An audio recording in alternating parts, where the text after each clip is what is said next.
Պետանուն էլ չեմ ուզում տամ։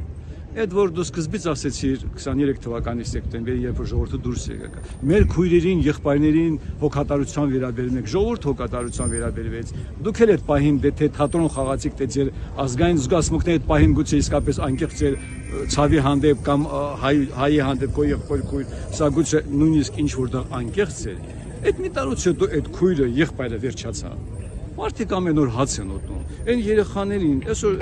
նոր ես աշխատանքից կրճատվել եմ։ Մենակ ես չեմ։ 16 հոգու կրճատել եմ, որի 80% արցախցիներ են։ Հիմա ես ասում եմ, սա ստեղ է կտրվում։ Հիմա աշխատանքից դա գործերը լավ չեր գնում, մեզ հանել են։ Վիցերյանից ասել եմ, դուք այս իշխանության այդ ակամա նույն գործն եք կատարում։ Բայց ես ինչ անեմ, ընտանիք զբաղը չեմ մյուս օրը մնալով դրսում։ Ես ոնց ապրեմ, օրինակ, թե գնամ արդեն հանցագործություն անեմ։ Իմիջիայլոց հենց այս օրինակով սա նաև պատասխանն է նրանց, ովքեր ասում են ինչ եք եկել եւ կառավարությունից բան պահանջում, գնացեք աշխատեք։